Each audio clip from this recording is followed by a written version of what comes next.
Here are 102 Jujutsu Kaisen facts. Let's go. Fun fact, many aren't aware that JJK0, featuring Yuta Okatsu as the main character, was originally a 2017 one-shot. Creator Gege Akutami was exploring possibilities which would lead to, of all things, Yuta leading the story instead of Yuji Itadori. Aspects like Satoru Gojo's abilities and Suguru Geto's persona slightly diverge from their manga counterparts due to this. Initially considered non-canonical, Akutami eventually incorporated these characters into the primary series, which we all now know and love.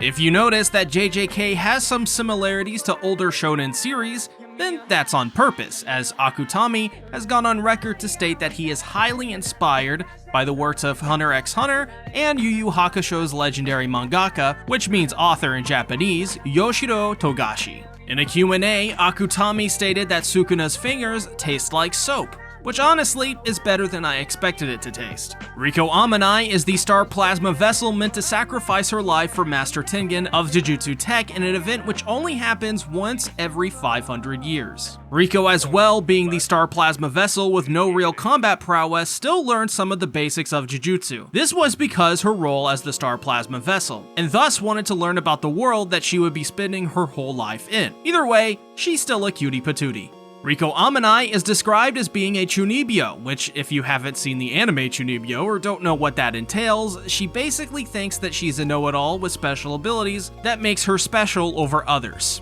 This makes sense as Rico often will express how important she is, especially when first meeting Gojo and Geto. As well, her caretaker Misato Kuroi doesn't have any curse technique. However, to protect Rico, she has been able to learn some super basic cursed energy manipulation, and as well some taijutsu and the art of combat with a mop. If Rico weren't in Miss Kuroi's life, then she would have went to school to become a nurse, showing that she's always carried with her this caretaker-like personality. And she is really stressed out when people mention Tengen. I assume this is because her connection to Rico is quite strong, basically becoming her surrogate mother and Rico's only remaining family, even though they are not related. Rico Amani's least favorite food is mantis shrimp. As for Rico's caretaker Misato Kuroi, her favorite food is watermelon. Interestingly, in school, Rico plays games with her friend like, and I'm sorry if I'm butchering this, Takanoko Takano no Kikiki, which Takaneko means apparently bamboo shoot, which is really cute when you think about it, as Rico really is trying to take in every bit of school life and normalcy that she can, living her short life to the fullest. As for when she knew she was the star plasma vessel, it was actually right after she was born, as the author confirms Tengen sensed her and Jujutsu Tech reached out to inform her as a newborn that she was the star plasma vessel. The author of JJK describes how he draws Rico's hairband as braids carelessly drawn by a man, which later on he grew to be embarrassed by. As for what causes her to stress out, unsurprisingly, it is school. While most others hate it, Rico's only free time is school and a chance of a normal life. So when she doesn't go, it stresses her out, as this is one day less to live a normal life for her. Her least favorite food is bitter melon, which I had never heard of, so I searched it up. It's called many things like the bitter melon, bitter gourd, and is a staple food of Asian culture, boasting many health benefits like helping to reduce blood sugar, cancer-fighting properties, and aiding, in some people, their cholesterol levels. If you're wondering the taste, then well, look no further than the name, as it has a distinct bitter taste uncharacteristic of most other fruits we'd usually eat. Rico's favorite food is pot-au-feu, aka regular just beef stew, made by Miss Kuroi and most likely containing some mushrooms. Rico's age is said to be around 14, but we still don't know her exact age. Misato Kuroi was planning to enter the workforce until Rico came into her life after her parents' death. As well, Misato Kuroi's family comes from a long line of people meant to aid the star plasma vessels over history. She even left for a junior college in defiance because of this. As well, the caretaker of Rico plays Mario Kart a lot with Rico and is apparently really good at it, as described in Chapter 68 of Jujutsu Kaisen. Some other fun facts about Kuroi is that people often think she is much younger than she actually is, which is 31. Some will even ask if she is a student. JJK's author had trouble drawing Rico's hairband, seeing as it was a necessity for her character, but still gave it his all anyways. Rico is also a very lonely girl, not able to go outside much at all, so she's at her happiest seeing her friends from school. As for the things she doesn't like, she hates shiitake mushrooms, even though Kuroi has been mixing them into her food secretly without her knowing. Rico's parents tragically died in a car accident just when she was the age of 4, though thankfully, she's had Miss Kuroi to guide her ever since. In chapter 67 of the manga, it's revealed that she's probably a second year in junior high. It's no secret that the anime adaptation of Jujutsu Kaisen swiftly garnered massive popularity. This rapid success was partly fueled by its established manga readership. The manga had a steady rise, debuting in Weekly Shonen Jump in 2018, with a respectable 600,000 copies sold. Gradually, its popularity surged, skyrocketing to around 10 million copies within a year. Today, it's amongst the top-selling manga. Akutami was inspired by Thanos from the Avengers for the character Mahito, but not in the way you think. He was inspired to not justify Mahito by not giving him any real purpose beyond just being unredeemable and evil for the sake of it. Gotta say, great decision. What happens when Itadori, known for his resistance to curses, consumes a death painting womb? Two outcomes are possible. The death painting womb could transform into a form similar to Sukuna's current state, or it could dissolve and turn into cursed energy within Itadori. If Sukuna is already hosted within Itadori when he ingests the death painting womb, Sukuna would simply annihilate it. What were the movies Itadori watched while training under Gojo? They included titles like The Professional, The Descent, The Host, and The Emperor's Naked Army Marches On.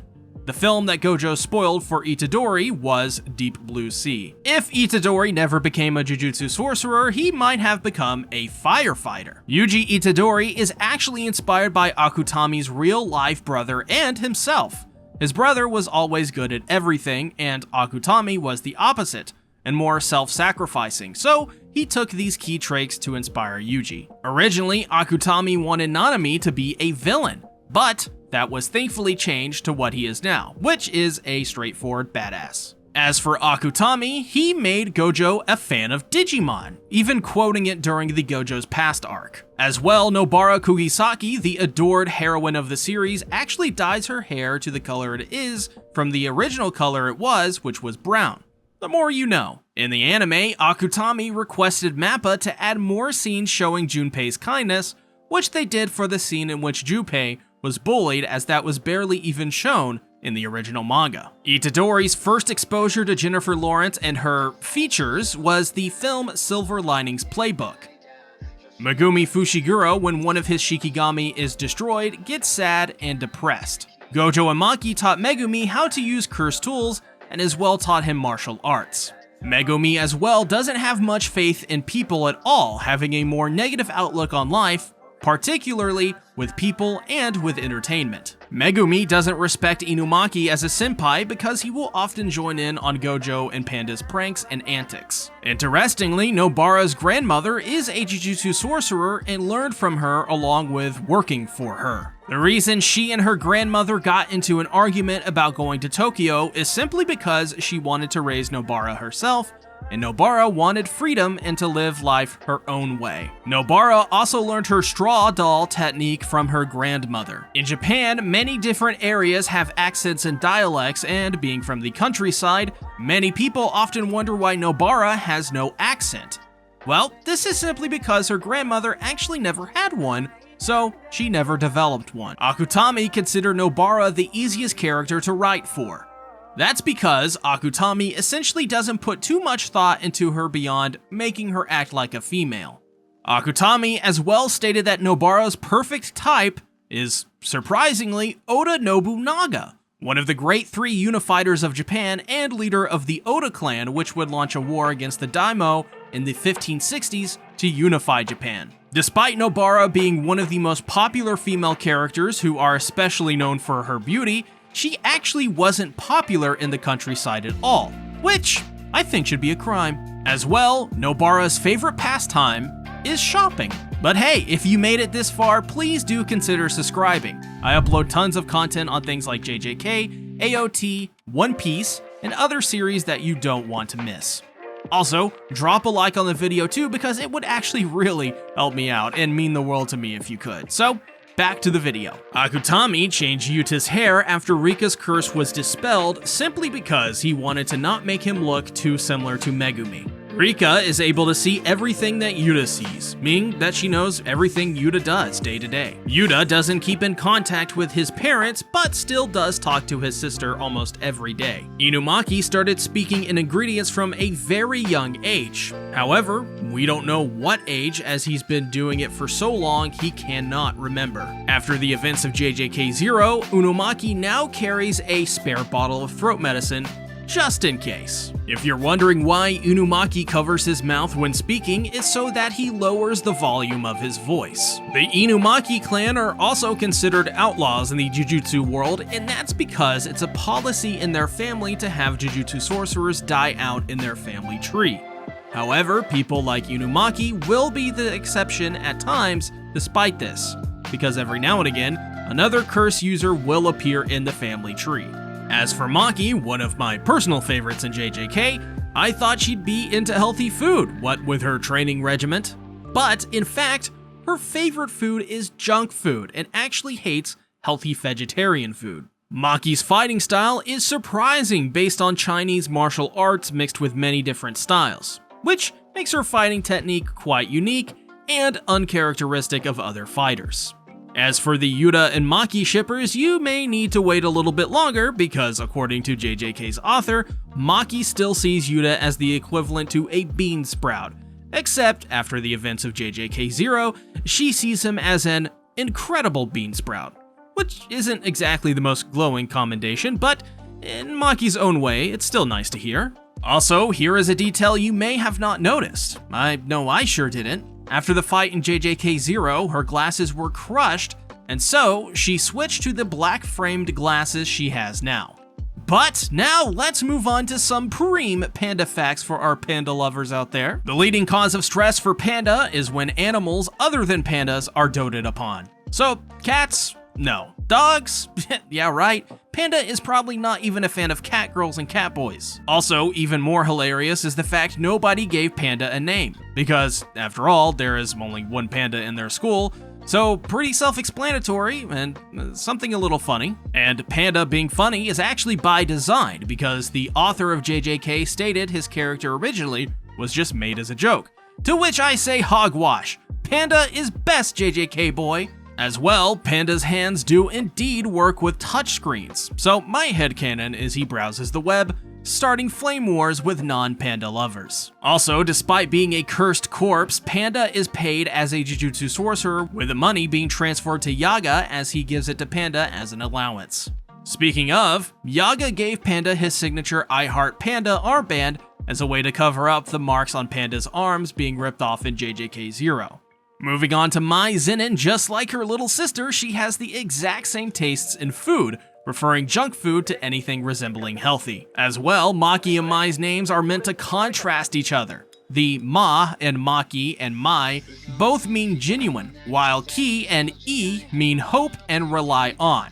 It's a rather thoughtful naming convention, especially when you consider it's the Zinins who named them. Also, for any City Hunter fans out there, Mai uses the same gun as Ryo Saiba, a Colt Python 357 Magnum, aka the best handgun in Call of Duty Black Ops. According to JJK's author, Mai's first love was none other than Megumi Fushiguro, which makes sense. What 16-year-old girl who shoots a 357 wouldn't like the mysterious edgy guy? But sadly, we're going to have to move into some very useless knowledge for JJK, so feel free to skip ahead because let's now talk about Miwa Kasumi fun facts. JJK's author stated that his original idea for Miwa was to simply want a female character that was normal and liked to keep up with the current mainstream trends, or, in other words, a normie. But while being trendy, she still was scouted for a very good reason.